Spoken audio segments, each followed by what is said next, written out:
Alors, j'ai posté récemment des choses dans mon onglet communauté pour vous montrer le poids de l'administratif dans l'agriculture.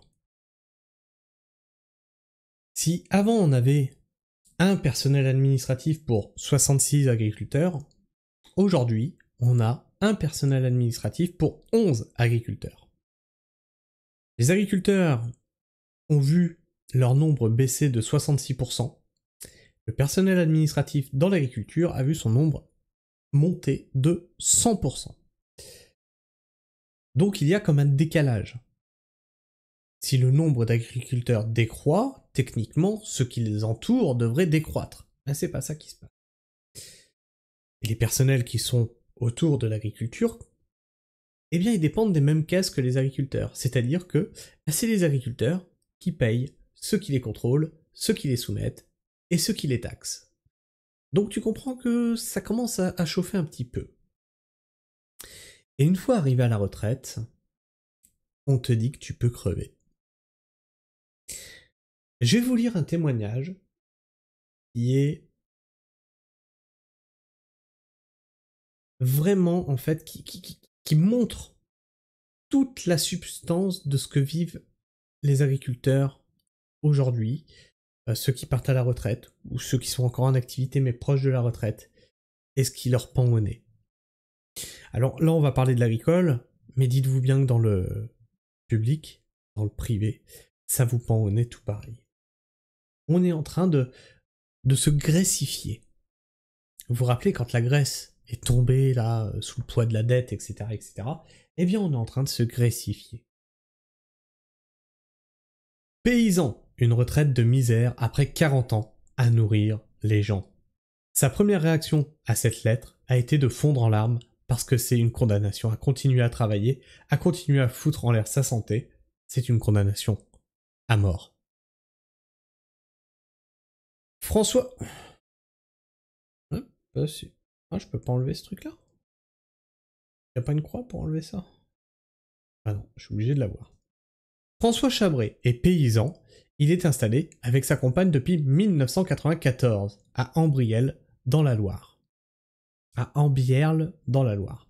Toute sa vie, il a élevé des cochons dans la ferme collective de la Martinière, sur 13 hectares. Elle produit également du vin et du maraîchage en bio. Son corps, usé par le sacerdoce paysan, l'empêche désormais de travailler.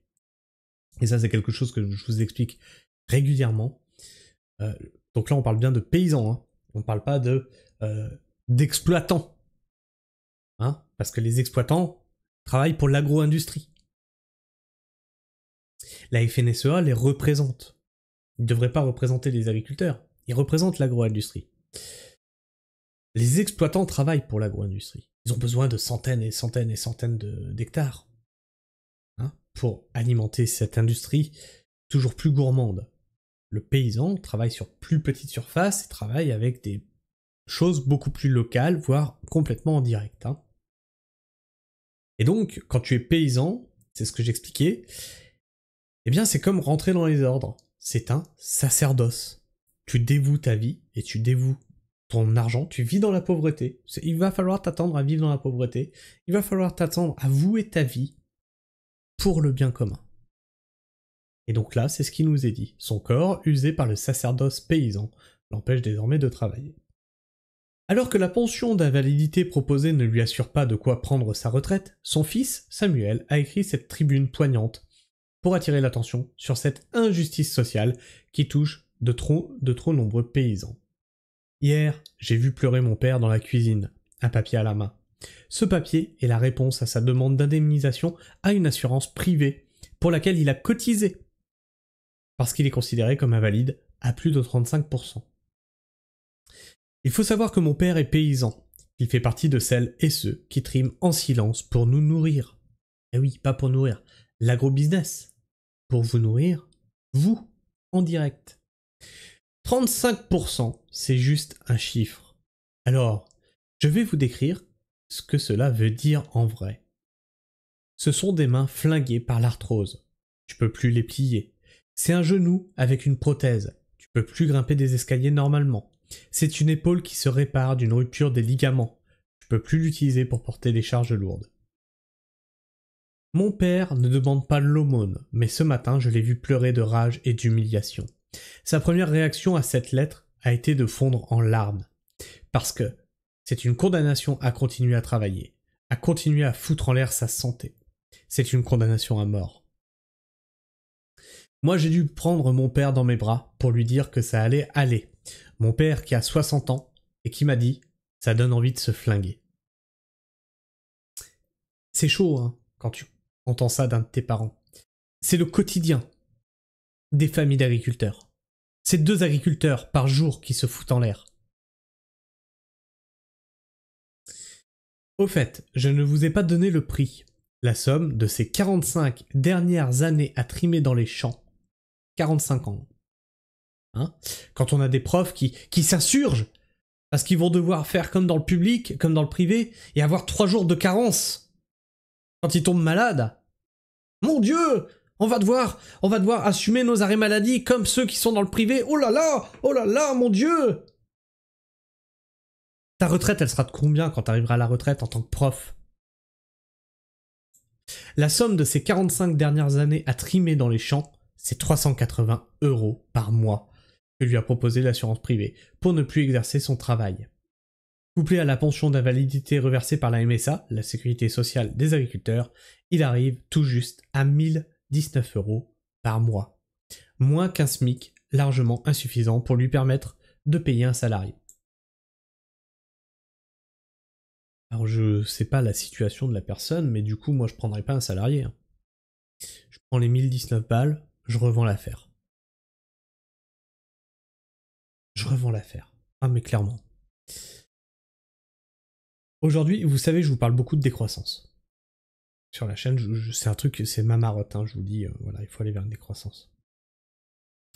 Aujourd'hui, à 3, on est 3 dans ce logement, on vit pour 1300 € par mois.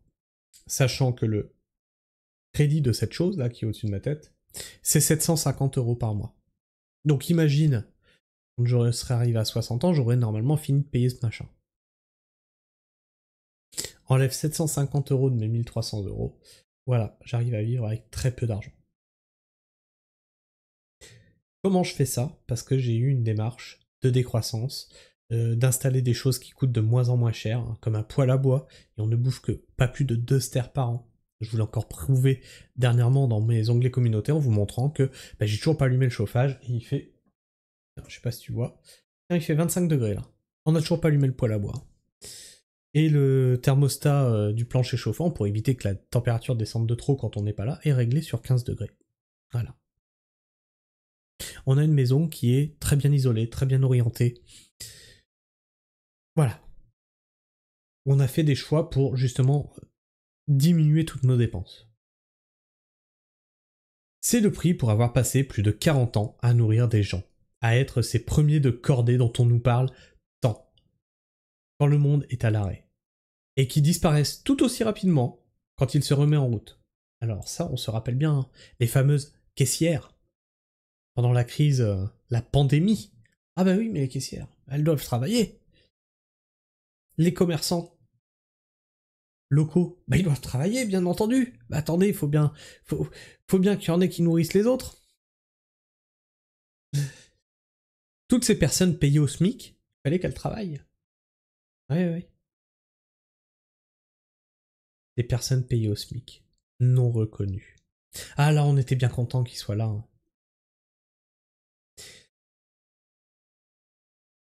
Les maraîchers, les vendeurs sur les marchés, ont eu une explosion de leur clientèle pendant cette fameuse pandémie. Clientèle qui a tout de suite disparu quand les magasins ont réouvert. Enfin, quand les magasins quand la pandémie a disparu, que du coup c'était beaucoup plus safe d'aller dans des lieux où il y avait du monde. C'est ça le remerciement d'être au service des autres.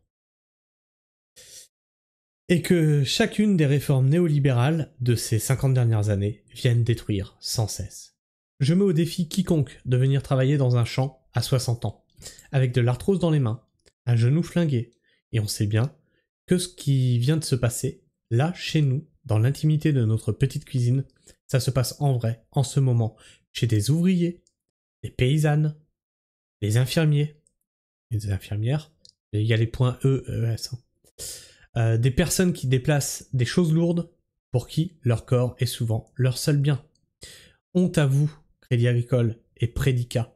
On ne va pas se gêner de vous le nommer. Alors le Crédit Agricole, hein, c'est un assassin de paysans, bien entendu. Normalement, c'est la banque pour l'agriculture qui est devenue l'artisan de leur faim, en fait. Une structure qui était la banque des paysans, qui clairement se retourne contre eux depuis tant d'années. Bravo, continuez à faire partie de cette clique qui font crever celles et ceux qui nous nourrissent. De notre côté, on va bien sûr se battre. Samuel et sa famille ont lancé une plateforme en ligne pour recueillir le témoignage des personnes qui seraient dans la même situation ou veulent apprendre à faire valoir leurs droits. S'informer avec les médias indépendants et libres est une... Ouais, non, ça c'est pour le média qui est là.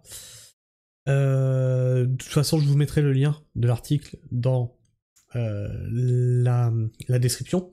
Donc n'hésitez pas à aller voir hein, si vous voulez soutenir ce média indépendant. Et vous, qu'est-ce que vous pensez de tout ça? En ce moment, la colère agricole est en train de gronder.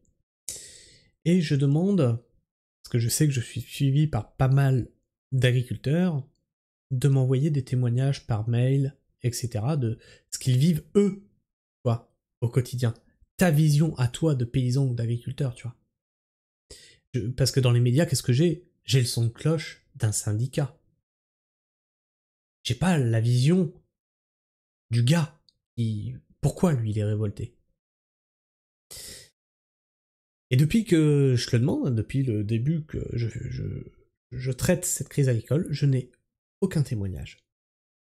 Aucun témoignage par mail. Alors j'en ai parlé avec des syndicats, je leur ai dit écoutez, bah, si vous avez des gars qui veulent témoigner, machin et tout, mon mail est ouvert. J'ai rien eu. Et on m'a dit c'est normal. Les gens, les agriculteurs, craignent de ce qu'ils vont dire en public, qu'ils soient reconnus, et donc des conséquences que ça peut avoir. On les a bâillonnés, on les a muselés par la peur. Je sais pas quoi vous dire d'autre. Au bout d'un moment, quand tu es muselé, quand tu te fais marcher dessus constamment, faudra pas s'étonner que ça pète violemment. Enfin bref. Dis-moi ce que tu penses de tout ça, partage-moi ton avis, ton opinion dans l'espace commentaire. Et puis bah, si tu es encore là en fin de vidéo, n'hésite pas à t'abonner et à vérifier que tu es encore bien abonné, puisque YouTube s'amuse à en désabonner certains d'entre vous. Et puis bah tu peux liker la vidéo, ou disliker la vidéo, hein, tu joues avec le pouce comme tu veux, hein, c'est le tien, il t'appartient, t'en fais bien ce que tu veux. Par contre, si tu t'abonnes et que tu likes, tu peux aussi activer la petite cloche pour ne rater aucune de mes sorties vidéo. Sur ce, moi, la Pragmatime, je vous fais la bise, prenez soin du sol, et restez pragmatique. Ciao.